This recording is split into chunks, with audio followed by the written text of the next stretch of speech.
তিনি যাচ্ছেন ঢাকা এয়ারপোর্ট থেকে। ঢাকা হযরত শাহজালাল আন্তর্জাতিক বিমানবন্দরের ইন্টারনাল টার্মিনাল, যেটা অর্থাৎ কি বলে এটার নাম, ডোমেস্টিক টার্মিনাল।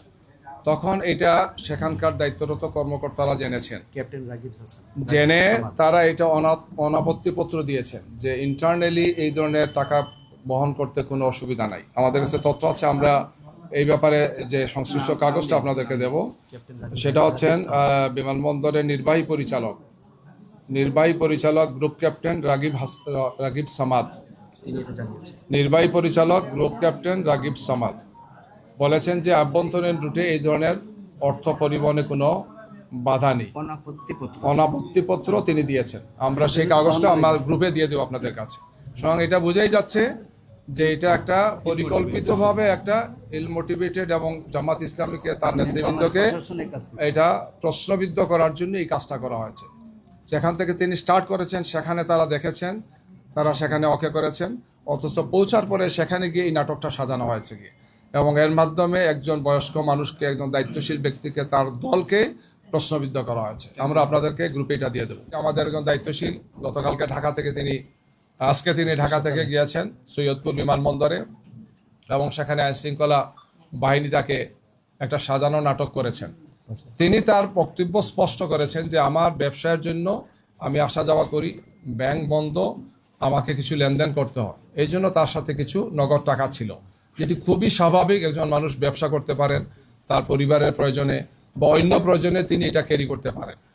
এয়ারপোর্টের মতো একটা রেস্ট্রিক্টেড এরিয়াতে, যেখানে খুবই লিমিটেড মানুষের চলাফেরা, সেখানে একটা নাটক সাজানো হয়েছে যে তিনি এই টাকা নিয়ে যাচ্ছেন এবং এটার বিভিন্ন অর্থ করার জন্য বিভিন্ন ধরনের বলা হচ্ছে নিউজ করা হচ্ছে। ইতিমধ্যে তিনি একজন বয়স্ক লোক, একজন দায়িত্বশীল ব্যক্তি আমাদের, তিনি অসুস্থ হয়ে পড়েছেন মেন্টালি এই টর্চারের কারণে। তিনি এই মুহূর্তে হাসপাতালে আছেন, রংপুর হাসপাতালে তাকে নেওয়া হচ্ছে। আমরা খুবই দৃঢ়তার সাথে বলতে চাই, বাংলাদেশ জামাত ইসলামী তার নীতি নির্ধারণ, তার কর্মপন্থা, তার কর্মসূচি এবং তার সাংগঠনিক কার্যক্রম পরিচালনা সবসময় স্বচ্ছতা এবং জবাবদিহিতার সাথে আমরা ভূমিকা পালন করে থাকি। জামাত ইসলামীর নেতৃবৃন্দকে, জামাত ইসলামীকে বিতর্কিত করার জন্য এই ধরনের অপপ্রয়াস অতীতে হয়েছে। গত 28 তারিখ আমিরে জামাত যখন কুষ্টিয়া থেকে সফর আরম্ভ করেন, আপনারা খেয়াল করেছেন, তখন মেহেরপুর জেলা আমিরের গাড়িতে অস্ত্র পাওয়া গিয়েছে এই মর্মে একটা নিউজ দেওয়া হলো। পরে দেখা গেল 1 ঘন্টার মাথায় সেটা হচ্ছে বাঁশ ছিল, লাঠি ছিল, অথবা এই ধরনের ছিল যেগুলা কাজের জন্য নেওয়া হচ্ছে, অর্থাৎ সেখানে স্টেজের কাজের জন্য নেওয়া হচ্ছে, শাবল নেওয়া হচ্ছে, কুদাল নেওয়া হচ্ছে। 1 ঘন্টার মধ্যে পরবর্তীতে তার গাড়ি দেখা গেল, তিনিও গাড়িতে নেই, তার নির্বাচনী কাজে ব্যবহৃত গাড়িতে এই জিনিসগুলো ছিল, কিন্তু বলা হলো যে অস্ত্র তিনি বহন করছেন। এই ধরনের উদ্দেশ্য প্রণোদিতভাবে কিছু নিউজ তৈরি করে কিছু লোক আইনশৃঙ্খলা বাহিনীর একটা অংশের যোগসাজশে আমাদের ভাবমর্যাদাকে নষ্ট করার জন্য চেষ্টা করা হচ্ছে। অথচ 1 ঘন্টার মধ্যে তাকে ছেড়ে দেওয়া হচ্ছে, তাকে বলতে তার গাড়িতে যারা ছিলেন, এবং বলা হচ্ছে যেগুলো কিছুই ছিল না, এবং সেটাই আসলে বাস্তব ছিল। তো এইভাবে আমাদের মনে হচ্ছে যে একদল লোক রাজনৈতিকভাবে জামাত ইসলামীকে মোকাবেলা করতে ব্যর্থ হয়। জনতার এই যে বিপুল প্রত্যাশা, বিপুল যে আলহামদুলিল্লাহ আগ্রহ আমাদের দিকে, এই জন্য একের পর এক এই সমস্ত ঘটনাগুলো তারা ঘটাচ্ছেন গিয়ে। নারী কর্মীরা আমাদের কাজ করতে গিয়ে বাধার সম্মুখীন হচ্ছেন, ফিজিক্যালি তাদেরকে ইনসাল্ট করা হচ্ছে, কাজ করতে দেওয়া হচ্ছে না, উল্টো আমাদের উপর নারীদের ব্যাপার বিভিন্ন কথা ছড়ানো হচ্ছে। এবং এই ধরনের সাজানো ঘটনাগুলো অত্যন্ত স্পষ্ট হয়ে যাচ্ছে। একটা ঘটনা ঘটে, এক জায়গা থেকে তারা প্রেস ব্রিফিং করেন, তারপরে গিয়ে তারা আবার নির্বাচন কমিশনে হাজির হন, এগুলো নিয়ে তারা অভিযোগ করেন। মানে এটা রিলেটেড, একটার সাথে একটা রিলেটেড, অর্থাৎ এই ধরনের একটা ঘটনা সাজানো হবে, তাৎক্ষণিকভাবে সেটা ব্রিফিং হবে, তারপর সেটা ইসিতে যাবেন অথবা একটা কর্মসূচি দেবেন। অর্থাৎ জামাত ইসলামীকে এবং আমাদের সাথে যে 11 দলীয় যে নির্বাচনী ঐক্য আছেন, তাদের সামগ্রিক অবস্থানকে প্রশ্নবিদ্ধ করার জন্য নির্বাচনকে সামনে রেখে একটি দল এই কাজগুলো করছেন। আমরা মনে করি যে এটা সুস্থ রাজনীতি নয়, এটা সুস্থ রাজনৈতিক চর্চা নয়। আমাদেরকে ফ্যাসিবাদ মুক্ত একটি বাংলাদেশে নতুন আমরা বাংলাদেশ করতে চাই। এই নির্বাচনটা খুবই গুরুত্বপূর্ণ। জনগণ যাতে সুন্দর, সুষ্ঠুভাবে, শান্তিপূর্ণভাবে নির্বাচনে অংশগ্রহণ করে, উৎসবমুখর পরিবেশে অংশগ্রহণ করে। আমরা আহ্বান জানাবো যে দেশবাসী তাদের সবাইকে নিয়ে, আত্মীয় স্বজন সবাইকে নিয়ে যাতে, এবং কি তাদের সন্তানদেরকে নিয়েও যাতে এখানে যান। যেহেতু দীর্ঘ একটি সময় চলে গেছে, প্রায় 1.5 যুগ আমরা কোনো সুষ্ঠু নির্বাচন দেখিনি। সুতরাং আমাদের সন্তানদেরও এটা প্রত্যাশা আছে এই ধরনের একটি সুন্দর নির্বাচন দেখার। কে বা কারা এই সমস্ত কাজগুলো ঘটিয়ে নির্বাচনের পরিবেশকে বানচাল করার জন্য একটা অপপ্রয়াস চালাচ্ছেন। আমরা দেশবাসীকে আহ্বান করতে চাই যে আমরা অতীতেও স্বৈরাচার এবং ফেসিবাদের বিরুদ্ধে আমরা ঐক্যবদ্ধ ছিলাম।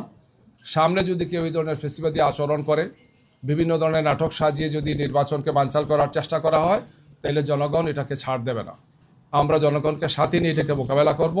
বাংলাদেশ জামাত ইসলামী আমরা জনগণের সাথে আছি। জনগণকে সাথে নিয়ে আমরা আগেও আমাদের দায়িত্ব পালন করেছি। আগামীতেও নতুন বাংলাদেশ গড়ার ক্ষেত্রে আমরা যুবক, তরুণ এবং বাংলাদেশের সর্বস্তরের মানুষকে নিয়ে আমাদের লক্ষ্যে আমরা এগিয়ে যাব, আমরা সেই প্রত্যাশা করছি। এই সময় এতগুলো ক্যাশ টাকা নিয়ে কেউ কি আসলে বিমানবন্দর পার হতে পারে নাকি? ব্যবসায়িক কাজে তিনিও বলেছেন, আপনারা বলছেন, এটা আসলে ইথিক্যালি কিংবা তার দিক থেকে কতটুকু একটা দলের যেহেতু চলাফেরার জন্য এখন গাড়ি ঘোড়ার সীমিত চলাফেরা, বিভিন্ন ধরনের চেক করে বিভিন্ন ধরনের বিষয় আসে এখানে, তিনি মনে করেছেন যে আমার জন্য এটা সেফ, এটা করতেই পারি, আমি আমার ক্যাশ বহন করব, সেটা প্লেনে না ট্রেনে না হেলিকপ্টারে, এটা তার রাইট আছে তার। তিনি তো কোনো অন্যায় তিনি করেন নাই, কোনো ক্রিমিনাল অফেন্স না।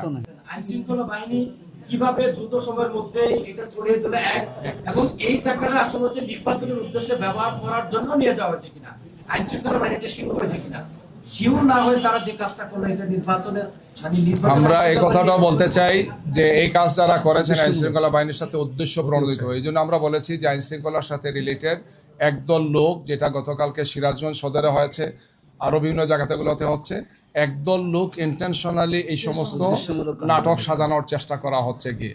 একজন লোক কোনো ক্রিমিনাল অফেন্স করেন নাই, তিনি এখান বলেছেন তিনি একজন বয়স্ক লোক, সম্মানিত লোক, তিনি একজন দায়িত্বশীল ব্যক্তি। এরপরও এটাকে সাজানো মানেই হচ্ছে যে নির্বাচনে যারা হেরে যাচ্ছেন মনে হচ্ছে তারা কোনো না কোনোভাবে জনগণকে বিভ্রান্ত করার জন্য এই ধরনের একটা অসৎ উদ্দেশ্যে কাজগুলো তারা করেছেন।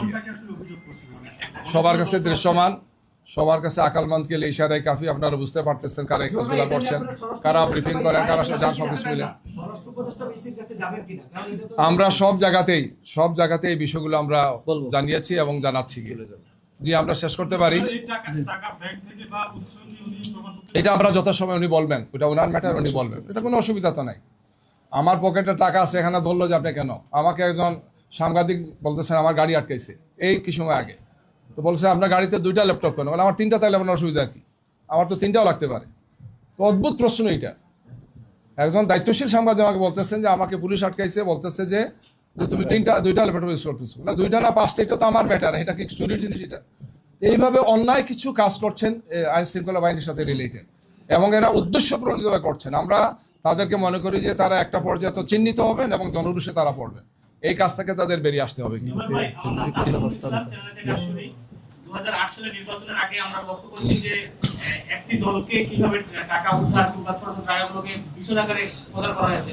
নির্বাচনের আগের দিন এই যে বিভিন্ন জায়গায় জামাতের প্রার্থীদের দলের নেতাকর্মীদেরকে এটা কি সে 8 সালের পুনরাবৃত্তি কিনা? আমরা আশঙ্কা করছি যে এই ধরনের মিডিয়া ট্রায়াল বা এই ধরনের প্রশাসনিক কিছু কাজ করে আমাদের মর্যাদাকে, আমাদের সম্মানকে এবং জনগণকে বিভ্রান্ত করার একটা অপপ্রয়াস অতীতেও করেছেন। তখন করেছিল ফেসিবাদের দোসররা, ফেসিবাদ এবং তার দোসররা। এখন নতুন ফেসিবাদ যাতে এই কাজগুলো না করে, যারা করবেন তারা ফেসিবাদের দোষর হিসেবে চিহ্নিত হবে। আমরা জনগণের কাছে আমাদের সবগুলো বিষয়কে স্পষ্ট রাখি।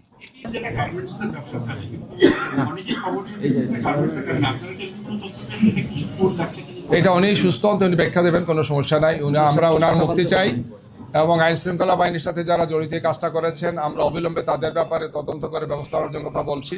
তাকে মুক্তি দেওয়া, তার চিকিৎসার ব্যবস্থা করা, তার পরিবারের কাছে তাকে ফিরিয়ে দেওয়া, আমরা এটা দাবি করছি। আমাদের কাছে একটা নতুন তথ্য আসছে যে যখন তিনি যাচ্ছেন ঢাকা এয়ারপোর্ট থেকে, ঢাকা হযরত শাহজালাল আন্তর্জাতিক বিমানবন্দরের ইন্টারনাল টার্মিনাল যেটা হচ্ছে, অর্থাৎ কি বলে এটার নাম, ডোমেস্টিক টার্মিনাল, তখন এটা সেখানকার দায়িত্বরত কর্মকর্তারা জেনেছেন, জেনে তারা এটা অনাপত্তিপত্র দিয়েছেন যে ইন্টারনালি এই ধরনের টাকা বহন করতে কোনো অসুবিধা নাই। আমাদের কাছে তথ্য আছে, আমরা এই ব্যাপারে যে সংশ্লিষ্ট কাগজটা আপনাদেরকে দেব, সেটা হচ্ছেন বিমানবন্দরের নির্বাহী পরিচালক গ্রুপ ক্যাপ্টেন রাগিব সামাদ, নির্বাহী পরিচালক গ্রুপ ক্যাপ্টেন রাগিব সামাদ বলেছেন যে আভ্যন্তরীণ রুটে এই ধরনের অর্থ পরিবহনে কোনো বাধা নেই, অনাপত্তিপত্র তিনি দিয়েছেন। আমরা সেই কাগজটা আমার গ্রুপে দিয়ে দেবো আপনাদের কাছে। সুতরাং এটা বোঝাই যাচ্ছে যে এটা একটা পরিকল্পিতভাবে একটা ইল মোটিভেটেড এবং জামাত ইসলামীকে তার নেতৃবৃন্দকে এটা প্রশ্নবিদ্ধ করার জন্য এই কাজটা করা হয়েছে। যেখান থেকে তিনি স্টার্ট করেছেন সেখানে তারা দেখেছেন, তারা সেখানে ওকে করেছেন, অথচ পৌঁছার পরে সেখানে গিয়ে এই নাটকটা সাজানো হয়েছে গিয়ে, এবং এর মাধ্যমে একজন বয়স্ক মানুষকে, একজন দায়িত্বশীল ব্যক্তিকে, তার দলকে প্রশ্নবিদ্ধ করা হয়েছে। আমরা আপনাদেরকে গ্রুপে এটা দিয়ে দেবো। ধন্যবাদ সবাইকে। আসসালামু আলাইকুম।